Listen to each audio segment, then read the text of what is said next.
We're here at Barcelona at the Circuit de Catalunya to bring open our 6th season here at Simsport Racing for the GT3 Championship. It's going to be 6 rounds this season as they starting off this evening at the Circuit de Catalunya Barcelona. Will be then moving on every fortnight to a different area of the globe, going on to the Nurburgring in 2 weeks' time, Hungaroring, Bathurst, Zolder, and then finishing at the iconic Spa-Francorchamps circuit on the 11th of July. Top that Robbie Staples coming through the final couple of corners. He's 2 tenths up, so it's going to put him on pole, and there's nothing Luke Whitehead can do about it. He comes through the final corner, New Holland foot through the floor of that McLaren 720S. He's 3 tenths up at the moment, so it's going to be pole position provisionally, at least for Robbie Staples. What a fantastic lap that is.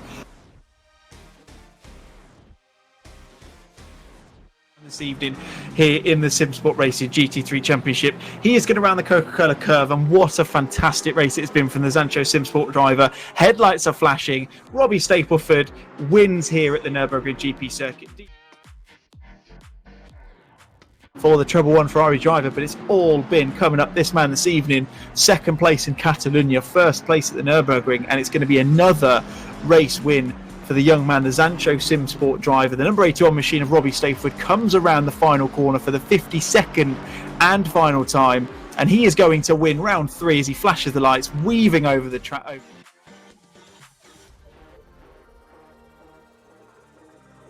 It's round 5, the business end of the championship from Zolder here in Belgium. That time advantage he's got now is currently round about a 10th up, which with that margin is enough. It is just enough, but and Robbie currently, as I say, he's not on a faster lap, so Robbie's now just coming round and he's going to start what will be his final flying lap, as Dean Riley will come round to complete this one and may actually just steal pole position away. He has got 2 tenths up at this moment in time, and he comes out the final corner.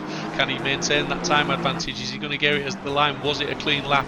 He's lost a 10th, he's now a 10th up, but that's going to put him on pole position by the closest of margins there, David. Oh my goodness me, and look at what this is doing to the rest of the field. Half a second now between these top 3 cars, just 500ths of a second between Robbie Stapleford and Dean Riley there. That is an amazing lap pulled in from Dean Riley, and let's not forget he's got this one too, but what can Robbie Stapleford do on this qualifying? You see a huge pile of dust as a cone goes absolutely flying. We've got a Ferrari flying in the background. I think that might have been the 777 there of Kelsey deciding to hop across the chicane there. Stapleford looking so smooth, so consistent around this corner here. Regan Mitchell up to 3rd. We didn't get a chance to notice that. That's a cracking result there. So Adam Mazailovic jumped down to 4th place, but still just half a second up. In fact, that is what 9 cars split by 8 tenths of a second. Incredible pace here. But this is what it's all about. Robbie Stapleford coming down towards the final chicane. Does he have it in the bag? He's currently 5/100ths of a second behind Dean Riley. It's all about the exit from the corner. He's going to come across the line now. Robbie Stapleford goes forward. Wow. 120.3. Oh my goodness me, where did that come from? That is a monster of a lap. Can Riley respond? He goes across the line just now. He can, and only takes 3/1000ths of a second off his previous time. My goodness me, that is going to have to go into the scrutineers, get checked for rockets on that thing. A huge pole position lap for Robbie Stapleford. And I'll tell you what, Steve, that is an absolute sign for the championship. Absolutely. I mean, you talked about these drivers putting themselves under pressure. Well, Robbie Stapleford did put himself under pressure, but boy, can he handle that pressure. That, for a young man so early on in his racing career, that is absolutely amazing. To pull a lap out of the bag like that in the final throws of qualifying, and not just take pole, but absolutely smash it out of the park by half a second. That's absolutely awesome, it has to be said. Wow. Just wow. The cars are right ahead onto the grids. I'll double check the timing here because it's got a little bit wonky, but I think it is proper here.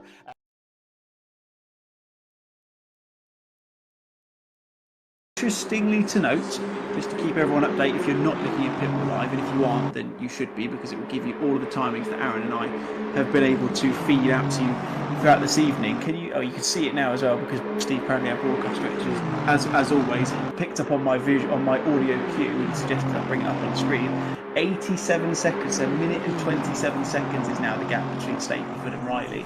That is edging ever closer, Aaron, to the chance of Robbie Stapleford coming out of the pit stop phase ahead of Dean Riley.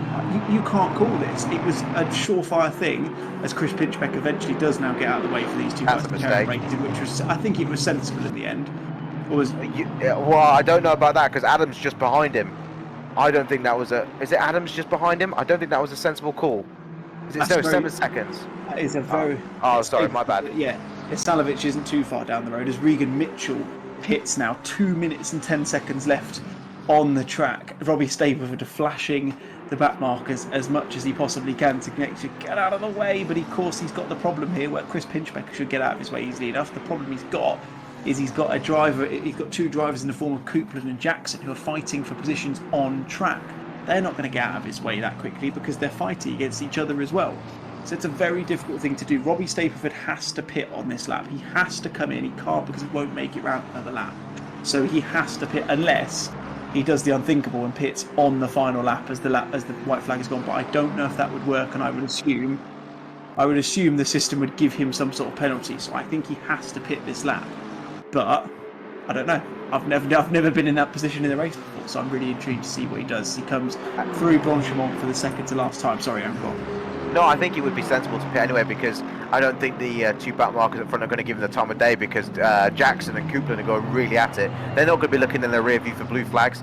Yeah, I think it's a sensible decision. He goes. Yeah, there you go. He goes into the pit lane. It's 87.3 seconds is the gap between Robbie Stapleford and Dean Riley. You can see on the right of your picture is Robbie Stapleford. He currently leads the race and the championship, and will continue to lead the championship and take the championship title. Even if he finishes in second tonight, he would need to retire at this point, which seems unthinkable, in order to not win the championship. It's been a fantastic season from the Zancho Simsport driver. However, the gap is very, very, very close indeed. He rounds the pit lane of La Source. It's going at 60 kilometres an hour. It feels like an eternity as he goes down that pit straight, down the hill towards Overage. He can't go any quicker than that. It is horrible for him.